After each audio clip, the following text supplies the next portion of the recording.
Labdien! Šodien es gribētu jums pastāstīt par to, kas ir radioķirurģija. Tātad, ar ko tas atšķirās no parastās ķirurģijas, ko ar to dara un kas tas pēc būtības tāds ir. Mani sauc Jānis Šlēziņš, esmu ārsts neiroķirurgs. Paldies, ka skatāties šo kanālu, spiediet laiku un parakstaties uz šo kanālu. Šeit mēs mēģināsim iztirzāt daudzas pacientiem interesējušas lietas. Tad, kad mēs sakam vārdu radioķirurģija, cilvēki bieži vien iedomājas, ka tas ir kaut kāds ķirurģijas veids, ko veids roboti vai kaut kas tam līdzīgs futuristisks cilvēkiem nāk prātā. Patiesībā radioķirurģija nozīmē augstas precizitātes apstarošana. Tātad radioķirurģija pēc būtības nav ķirurģija. Radioķirurģijas laikā netiek veikti griezieni, pacientam nav vajadzīga anestēzija un nekas tam līdzīgs. Visbiežāk radioķirurģija izpaužās kā pagulēšana, kamēr augstas precizitātes aparāts apstaro konkrēto slimo vietu. Visbiežāk radioķirurģijas aparāti zināmākie ir CyberKnife vai GammaKnife. Tādi nosaukumi iespējams ir dzirdēti, bet eksistē arī citi. Vēl figurē arī nosaukums stereotaksiska radioķirurģija. Ko tas nozīmē? Stereotaksiska nozīmē, ka radioķirurģija, jeb apstarošana tiek veikta no daudz dažādiem leņķiem un trajektorijām, tātad, kur stari nonāk mērķa punktā, jeb visbiežāk audzējā, no dažādiem leņķiem un trajektorijām. Tādā veidā staru slodze visapkārt esošajiem audiem ir ārkārtīgi zema, lai neteiktu, ka praktiski nekaitīga, bet tajā zonā, kur ir vajadzīga nostarošana, tie staru slodze ir milzīga un šim te veidojumam visbiežāk audzējiem iznīcinoša, tāpēc, ka šie te stari šajā punktā krustojas. Un tādā veidā tā staru slodze paliek liela, bet visiem apkārtējiem audiem staru slodze ir niecīga, lai neteikt, ka gandrīz nekāda.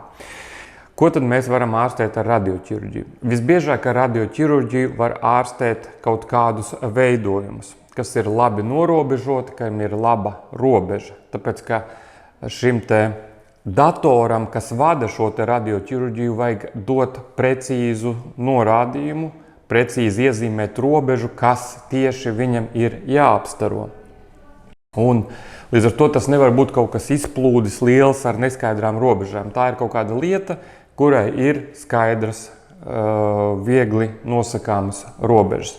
Līdz ar to bieži vien ar radioķirurģiju apstaro labdabīgus veidojumus, kas ir ar skaidrām robežām, vai arī metastāzes. Viens no galvenajiem nosacījumiem ir tāds, ka šis veidojums plus mīnus nedrīkstētu būt lielāks par 3 centimetriem diametrā.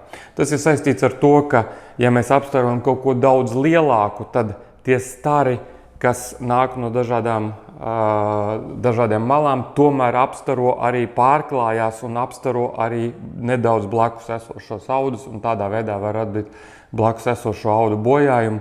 Bet, ja šis te veidojums ir līdz 3 centimetriem, tad tāds praktiski nerodas.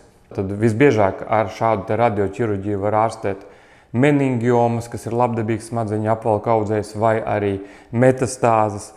Un apstarojot, mēs panākam nevis to, ka šis audzējs pazūd, bet šie te audzēja šūnas faktiski tiek nonāvēts un audzējs pārstāja attīstīties.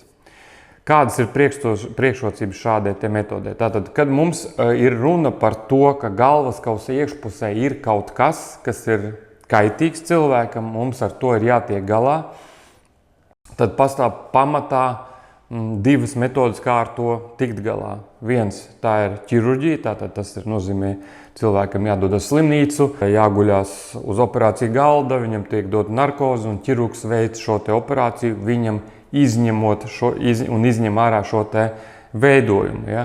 Bet ir situācijas, kad šo pašu var panākt ar radioķirurģiju, kas ir saistīta ar daudz mazāk riskiem un daudz mazāk nepatīkamiem brīžiem pacientam. Skaidrs, ka radioķirurģija ne tuvu nav pielietojama katrā gadījumā. Ja? Tad ļaundabīga audzēja gadījumā radioķirurģija praktiski neefektīva. Ir veidojumi, kuri ir lielāki par 3 centimetriem, tos nevar apstarot. Ir tādi veidojumi, kur ir nejūtīgi pret stara terapiju un tā tālāk un tā joprojām. Bet atsevišķos gadījumos šī radioķirurģija var būt ārkārtīgi laba un veiksmīga lieta. Kā piemēru varu minēt manu personisko pacientu, kurai bija meningioma. Tātad tas ir labdabīgs smadzeņu apvalka audzējs, diezgan liels, kurai pirms apmēram 5 gadiem tika veikta operācija un šī meningioma tika izņemta ārā. Tā meningioma atrodas tādā nepatīkamā vietā, lai viņai tiktu klāt ķirurģiski, tas ietver diezgan lielu griezienu, diezgan lielu tātad brūci, līdz ar to diezgan ilgstošas atkopšanās, sāpes pēc operācijas. Nekas ļoti patīkams tas nav priekš pacienta, bet pacientei viss bija labi, viņai bija audzējs izņemts un viss bija sadzīts un viņa dzīvoja tālāk. Un šī dzīve ietver arī to, ka regulāri jāatkārto šīs bildes, lai paskatīties, vai gadījumā šī meningioma nav recidivējusi, jo meningioma 20–30% gadījumā dzīves laikā var recidivēt, neskatoties uz to, ka viņa ir izņemta ārā un pirmās operācijas laikā var parādīties recidīvs. Un apmēram 5 gadus vēlāk pēc primārās operācijas šai konkrētai pacientei parādījās recidīvs. Tātad uzauga maziņš meningiomas mezgliņš, tātad viņš bija mazāks par 3 centimetriem. Tātad mums ir diezgan liela pārliecība, ka šis meningiomas mezglis, ja jau reiz viņš ir sācis augt, tad viņš turpinās augt. Un tad mums ar pacienti bija jāpārunā šīs divas varbūtības, ko mēs tagad darām. Vai mēs ejam uz slimnīcu, vai mēs guļamies uz operāciju galda, vai mēs taisam narkozi un mēs griežam to visu vaļā un izņemam šo mazo zirnīti, kas tur šobrīd ir uzaudzis. Un tādā veidā tiekam ar viņu galā, vai arī mēs ejam uz radioķirurģiju, kas nozīmētu aiziet 1, 2, varbūt 3 reizes pagulēt, faktiski aparātā, nekādas narkozes, nekādas sāpju, kamēr aparāts, ko vada dators ar augstu precizitāti, nostaro šo veidojumu, kas ir sācis augt, un tādā veidā mēs ar viņu tiekam galā. Protams, ka pacienti izvēlējās šo otro variantu un veiksmīgi tas arī tika realizēts. Vēl var pieminēt, ka radioķirurģiju var izmantot arī vēl dažādiem citiem mazāk tradicionāliem mērķiem. Piemēram, tās ir sejas sāpes. Tātad sejas sāpes, kā zināms, ir saistītas ar trīszaru nervu. Tātad trīszaru nervam, kā nosaukums jau par to liecina, ir 3 zari, tātad viens iet virs acis, otrs zem acis un trešais iet pa apakšžokli.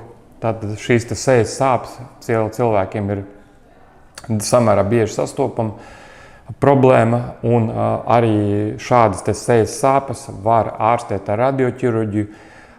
Kas tiek darīts? Tātad ar radioķirurģiju ar augstu precizitātes apstarošanu var apstarot vai trīszaru nerva kodolu, smadzenēs, vai arī trīszaru nervu pašu kā tādu.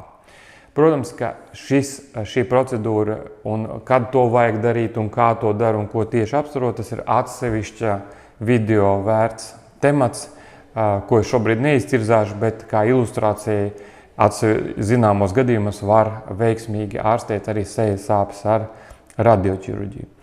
Tātad es ceru, ka šī video noskatīšanās rezultātā jums ir radies iespējas par to, kas tāda radioķirurģija ir, un jautājiet, ja jums tādas problēmas ir, jūs nonākat pie ārsta, neiroķirurga, jūs vienmēr varat uzdot jautājumu doktorā, bet varbūt, ka ir ne tikai operācija, varbūt, ka ir arī iespējams apstarot, varbūt, ka ir vēl kaut kādas iespējas. Ja? Mums jāizmanto šodienas medicīnas piedāvātās iespējas, nevienmēr tehniski to var izdarīt, bet ir situācijas, kad tas varētu būt ļoti labi. Paldies, ka noskatījāties! Visu labu!